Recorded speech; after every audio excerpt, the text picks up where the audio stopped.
Rainbow.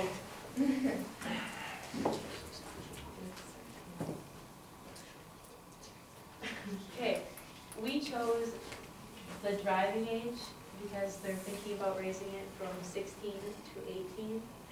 And so I wrote about positives of changing it, that it's safer on the roads for adults because you won't have teenagers who could be messing around with their friends or not paying attention as well.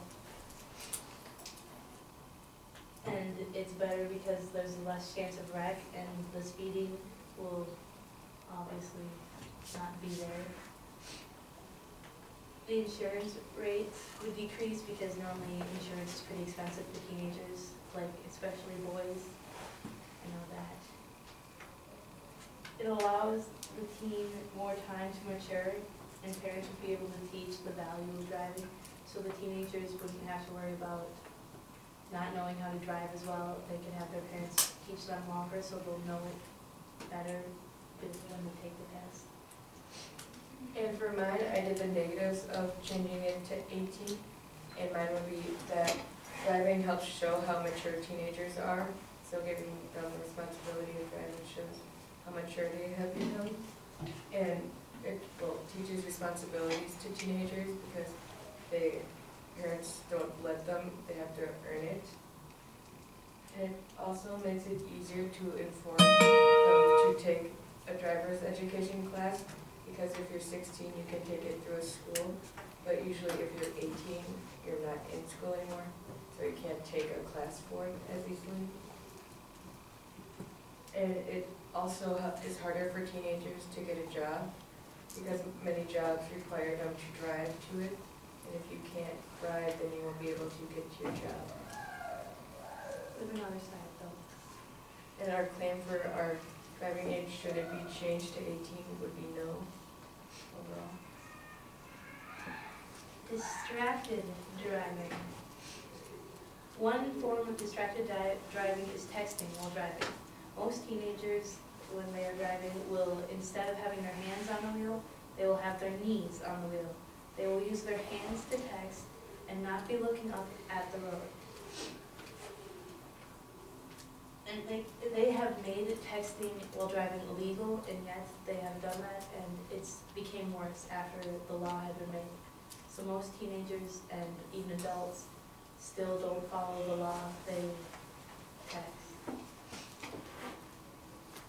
Texting has their eyes concentrated on their laps rather than the road, so when they're looking down, they're not paying attention to the road, so they could end up swerving, hitting something else, going to the other side of the road.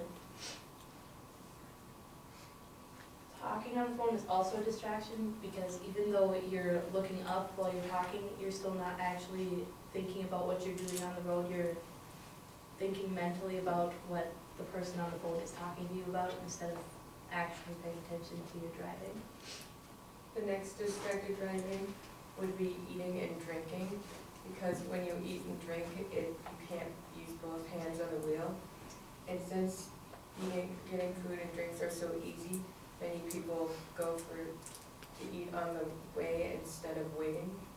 And so overall, it's a better idea just to wait to eat than to eat on the road. The next one is talking to passengers. When everyone has at least one passenger in the car with them, they end up having a conversation and getting into the conversation with them, and they will pay attention to the person. I don't know, you could be fighting with the person, arguing with the person, and so instead of looking at the road, you're arguing with them, and a lot of accidents happen from that. In 2009, roughly 31,000 fatal accidents resulting in 34,000 deaths because of the fact that they had another person in the car with them. They normally took the other person's life also, which means most accidents claim more than one death. A lot of times it could be children or a family member, not just friends. And looking in mirrors, goofing around, or arguing can easily distract the drivers from the road. And last would be getting ready for your day and looking nice. And a lot of times people run out of time in the morning, so they think that getting ready in their car while driving is a better idea. But a while you do that, you're more focused on yourself in the mirror than what's behind you or next to you. So you get distracted.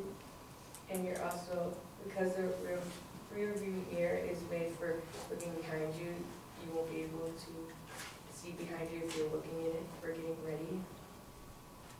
And that's all we have. Our answer for this is, don't be another statistic.